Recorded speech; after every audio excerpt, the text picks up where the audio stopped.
Hello, everybody out there. Chris here. Wanted to do a recap of our weekend. My wife and some friends went down to the Dallas-Fort Worth area and had a tremendous weekend. We went to a 3-game set between the Rangers and Braves. Of course, I'm a big Rangers fan. My buddy Kyle's a big Braves fan. And so we wanted to check out Globe Life Field. First time I've been in the Dallas-Fort Worth area since there were some steel beams sticking out of the site, and they were working on Texas Live. So I hadn't had the opportunity to get to Globe Life Field yet. I'll share some opinions on it later, but the highlights outside of Dealey Plaza, Fort Worth Stockyards, and the amazing cuisine, the barbecue and Mexican cuisine down there. One of the major highlights, if not the best, was checking out Mike Baseball Collector's collection.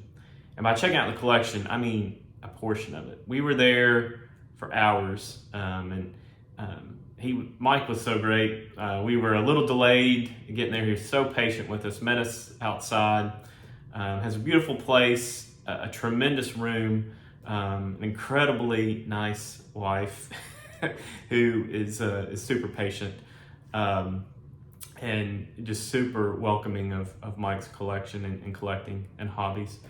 And of course, a great dog. Norman was tremendous, YouTube famous Norman. But Mike took us in. He could have charged admission. That place is amazing. Just when you think you have a collection, or your wife or significant other complains that you have too many cards, that's a place to check out. And it is so well done and so well organized. There are thousands of cards, and I wanted to. There was a few that I asked.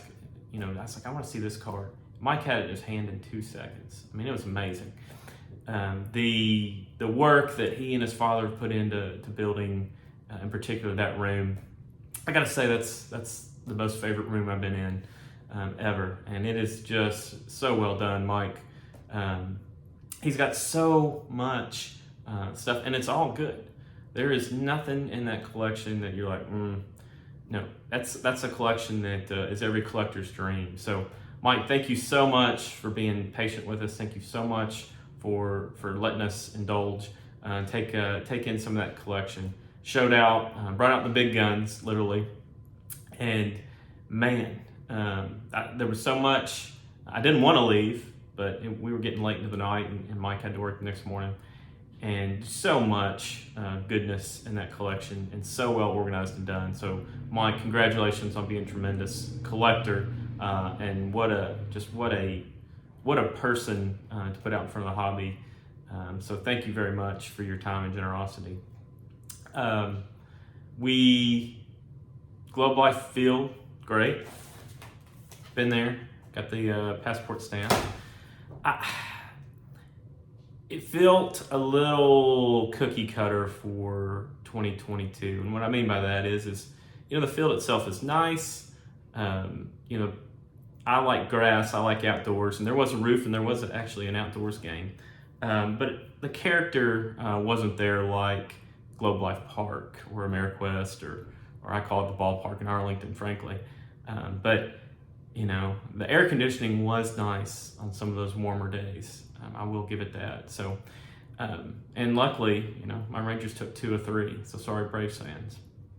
But not my favorite park that I've been to, but certainly one that I will go back to and be taking the boys to in short order. So again, Mike, thanks for the generosity. And I'm going to flip this around. I'm going to show off some cards that we've picked up over the last few weeks. All right, before I get started, I'll show off another thing I collect, which are Kentucky Derby glasses. It's for your mint juleps. Not the best things to drink, but, once a year, it's all right. This is the 148th running of the Kentucky Derby. This is what this year's collectible glass looks like. You can see it's got the date, 5/7/2022. And one thing you'll notice, and it may be hard to see, is obviously all the winners are listed, from back in 1875 up into, oh wait, that's not an error. There is no horse listed for 2021, unfortunately. Had some controversy last year. It always obviously makes the news around here. So the most 2 exciting the most too exciting. The 2 most exciting minutes in sports are this coming up weekend, so prepare yourself. It's always exciting around here. One of the other things I wanted to show off real quick is a Major League Passport. They make some really nice leather-bound editions of these, so I'm going to upgrade, but this is a great little thing to take with you to ballparks, particularly if you got family or kids.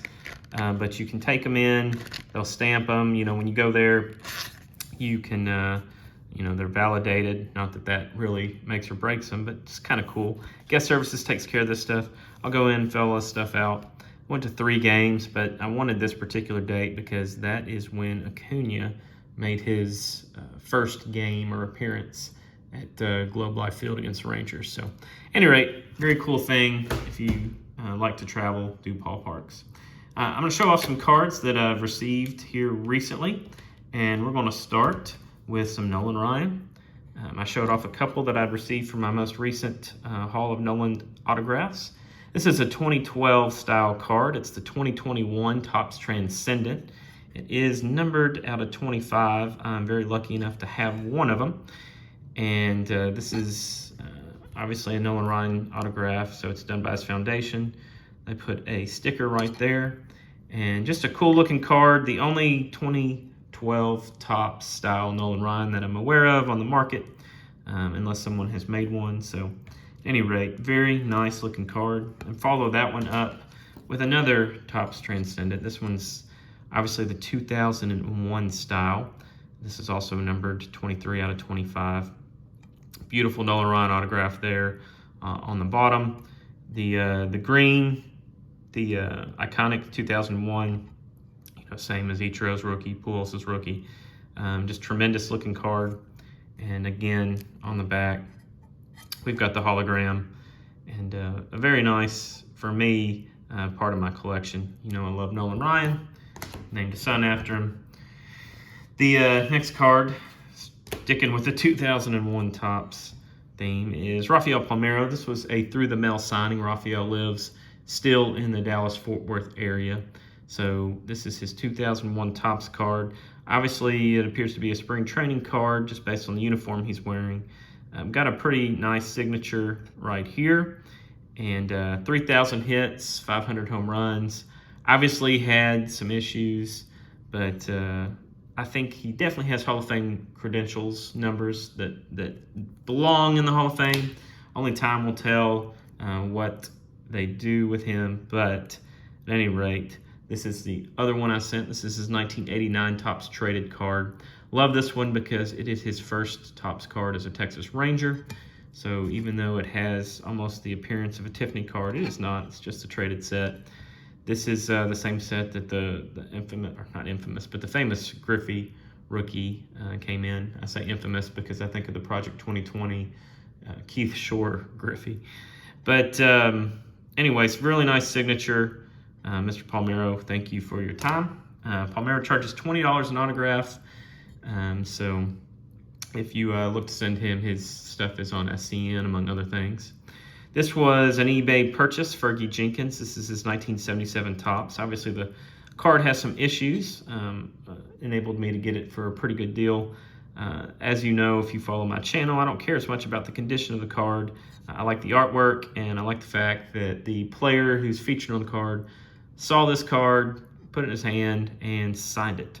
Makes for, just for me, a cool part of the Fergie player run, or player era run. So this is a pensive Red Sox Fergie Jenkins, and cool card. Follow that up with the year preceding, 1976 Topps. Obviously got the trees, the palm trees in the background. Definitely a spring training shot here. Very nice signature. This is his Texas Rangers. This is that era. The Rangers played their 1972 jerseys on Saturday. It was very cool to see. So in person, and so Fergie looking very Fergalicious. He has a nice autograph. This is a 1998 Topps Barry Larkin. This was bought from a reputable autograph collector. Had some really nice stuff. This is one that you typically probably would not slab unless maybe you're me. But this is a Barry Larkin 1998 Topps. Big signature, well done. Some of these cards, just the way they were manufactured, the autographs will bleed or look a little heinous on that card. So happy to have a good looking one here. Probably will eventually slab this one, but wanted to add it to the collection. You don't see Larkin do very many private signings. When he does, they're a pretty significant chunk of change. So it'll be slowly building the Larkin player era run. But next one is from a private signing. It's Rickey Henderson. This is his last card, last Topps card. This was from the update set, or the traded set, I think in 2003 as it was called. It's actually a pretty difficult card to get a hold of. I don't know if they just didn't make a lot of these, since collecting was a bit of a lull in the early 2000s, the aughts. But this is a card I really wanted to have. I thought it was a cool looking card. It's blue, it's got that blue border. He's in the on the Dodgers, so kind of looks cool. Got the blue autograph across it. I did prepare this card. I used baby powder to make sure that signature would not bleed, and made sure that it would adhere to the card. So just a really good signature right down the middle there. And you know, his signature, as time has gotten on, has gotten a little, I don't want to say sloppy, that's not the right word. It's changed a little bit. It's not as distinct, but one of the greatest players, one of those guys that I always wanted on my team, and happy to add it to the collection. Speaking of iconic Rickey Henderson cards, got this beautiful 1982 Topps Rickey Henderson. This went to the same private signing. I usually just let athletes choose where they want to sign the card. I did request the card be signed, in this case vertically. I thought, you know, it may be, sometimes a vertical card gives an athlete a little bit more room to sign. And you see the signature itself, about the same. So, about the same. But just a beautiful card. I love this card. It's one of my favorite Rickey Henderson cards, if not my most favorite. I love the rookie, but this is what Rickey did best. He was on the bases. He was a pest, putting his hands down there when he wiggled his fingers and all that kind of good stuff. You knew he was going every time he was on the base. One of the most exciting players ever, in my opinion, to watch. This one is also JSA'd, or was witnessed, because it's an important thing to do, I think, on when you're spending some money on a signature, at least. This is Juan Marichal, and this is his last Topps card, 1974. This is a beautiful card. I love the leg kick. That's probably what he's most well known for. I've sent this card to Mr. Marichal. He has not returned anything since December, early December. I think Pearl Harbor Day was his last return. So he's notoriously a good through-the-mail signer. I don't know if he's taking a break or if there's something else going on, vacation, not sure. It's really none of my business. But I sent some cards to him. I'm hoping they come back. This is one of them. But I saw this card. I thought it was a good opportunity to go ahead and get it just in case mine never comes back. And like I said, he finished his career. He was traded to the Red Sox this season, finished his career with the Dodgers. But this is his last regular Topps card. I think he has a 74 Topps traded card that features him going to the Red Sox. But I just, like I said, love the high leg kick. Probably the most notable thing about him, other than his tremendous numbers. This was a through-the-mail card, a through-the-mail signing. This was sent to Guaranteed Rate Field to Tony La Russa. Of course, the iconic 87 border. This is a card that I like. He's got the pensive look, like he's upset about something or trying to figure out what an umpire did, although it may be pregame or something. There's nobody in the stands, or it could be present day Oakland, I'm not sure. But Tony La Russa signs through the mail for free. I just sent one card. I would recommend that based on what I've seen. Just send one, and be prepared to be patient. It's probably 3 weeks. So I'll probably wait a few weeks and send another one that way and see if we can't get lucky. And last one I'm going to show today is a 1970 Topps Brooks Robinson. This is a card that, not this particular card, but this is the same card, 70 Topps, that I sent to Mr. Robinson. and unfortunately kind of got in the Brooks Robinson train a little late. He was a tremendous through the mail signer for years. Charged $10 an autograph. I sent this card to him. Unfortunately, he sent it back, and is just not signing these days. He's 87 years old. He had fallen, broken his hand. Actually writes left-handed, interestingly enough. And so I thought, well, I wanted to go ahead and pick this up. These aren't particularly valuable. They're not particularly rare, since he was such a great signer. But I just loved the card, the 70 style card. I thought this was a good placement and for Brooks Robinson. That was a good looking autograph. So I went ahead and picked it up on eBay, and was happy to add that to our Brooks Robinson run. So I hope everyone has a tremendous rest of the week. I hope everyone tunes in Saturday for the most exciting 2 minutes in sports.